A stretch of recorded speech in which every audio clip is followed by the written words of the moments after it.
খুব ভোরে ট্রেন ভরতপুর থেকে শিয়ালদা, বৃন্দাবন থেকে এবার ফেরার পালা। অনেক কষ্ট লাগে যখন ফিরতে হয়, তো যাই হোক, এখন তো বাড়ি ফিরতেই হবে। তো একদম ভোরবেলা উঠে চলে এসেছি ভরতপুরে একটা গাড়ি ভাড়া করে নিয়ে। এখন ট্রেন আসতে দেরি আছে, সকাল সকালই পৌঁছে গেছি। এই যেটা ভরতপুর স্টেশন, তো এখান থেকে এখন ট্রেনে উঠবো। এখনও সময় আছে, 1 ঘন্টা হাতে আগে থাকতেই চলে আসি, নইলে ট্রেনের কথা বলা যায় না। তো সেই জন্য এখন ওয়েটিং রুমে বসে আছি, সময় হলে তারপর ট্রেন আসলে উঠে পড়বো। ভরতপুর থেকে শিয়ালদা আমাদের ট্রেন।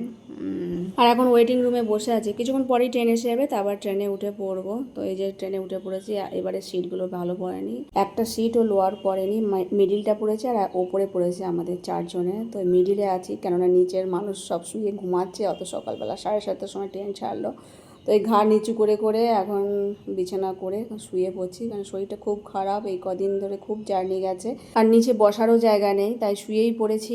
একটু ঘুমিয়ে নেবো, ঘুম থেকে উঠে তারপর খাওয়া দাওয়া করবো। একদম শরীর প্রচণ্ড খারাপ, খাওয়ারও ইচ্ছা নেই। তো এই অন্ন করে নিয়ে এসেছিলাম, সেটাকে জল ঢেলে সকালবেলা, তারপর আলু সেদ্ধ সেটাকেও এখন মাখছি।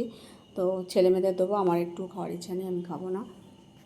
ওরাই যে অল্প অল্প পায়, সেই কাঁচা লঙ্কা সর্ষের তেল দিয়ে আলু ভাতাটা মেখে তারপর প্রভুজি, জয়িতা আর গোগো ওদেরকে দেবো। একটু পাঁপড় ভাজা ছিল, চিপস, তো সেই দিয়ে সবাইকে ভাগ ভাগ করে দিয়ে দিচ্ছি। আমার খেতে একদমই ইচ্ছা করছে না। তো এটা হলো সন্ধেবেলা একটুখানি মুড়ি মাখা খাচ্ছি, শসা কাঁচা লঙ্কা ছোলা ভেজানো দিয়ে। আর এটাই একটু ভালো লাগছে, তাছাড়া সকালে অন্য একটু খাওয়ার ইচ্ছা নেই। সেই অন্ন পড়েই আছে, জল ঢেলে রেখে দিয়েছি। আর ঠান্ডা ঠান্ডা আছে, কিছু হবেও না। তো ওই সারাদিন শুধু শুয়ে শুয়েই দিন কাটাচ্ছি, কেননা নিচের লোকরা সব শুয়েই আছে, নিচে বসার জায়গা নেই। এই একটা সমস্যা, নিচে মানুষজন যদি না বসে তো আমাদেরও বসা হয় না, আর ওপরে সিট পড়লে তো খুব কষ্টকর হয়। তারপর চলে এসেছি শিয়ালদায়, এখান থেকে আবার পরের ট্রেনে যাব। তো তাড়াতাড়ি করে হেঁটে আসতে গিয়েও ট্রেনটা ছেড়ে গেছে, সামনে থেকে ট্রেন চলে গেল শিয়ালদার। তো কিছু করার নেই, এখন আবার পরের ট্রেনে যাব বলে বসে আছি। প্রভু যে একটু আম ফাম কিনেছে, তো সেই নিয়ে যাচ্ছি। জয়িতা ঘুমিয়ে ঘুমিয়ে যাচ্ছে।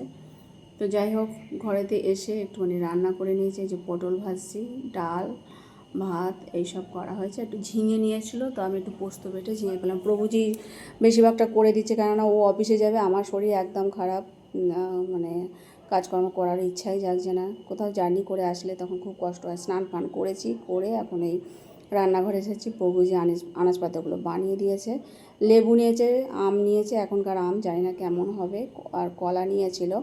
তো এখন ভগবানকে বানিয়ে দেবো, আর প্রভুজির সেবা দিয়ে অফিসে যাবে। এই যে ঝিঙে আলু পোস্ত, ডাল, পটল ভাজা এই হয়েছে। তাড়াতাড়ি করে মানে বৃন্দাবন থেকে এসে রান্না বান্না হয়ে গেছে। তো প্যারা নিয়ে এসেছিলাম, অফিসে নিয়ে যাবে বলে প্রভুজি বলে একটা বাক্স দিয়ে দাও, তো আমি খুলে দেখে দিয়ে দিয়েছি।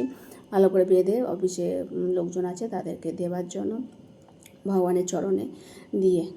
তো যাই হোক, রোজ এখন অফিসে যায়, আমি আর তেমন কিছু করতে পারবো না। একটুখানি টুকটাক কাজকর্ম সেরে নিয়ে রেস্ট নেব সারাদিন ধরে। আর এটা হচ্ছে রাত্রিবেলাও তেমন কিছু ইচ্ছা নেই, তাই একটু আলু তরকারি করে নিচ্ছি। অনেক দিন রুটি খাওয়া হয়নি, পৌজি বলে রুটি করো, তো ওই রুটি করবো ভাবছি।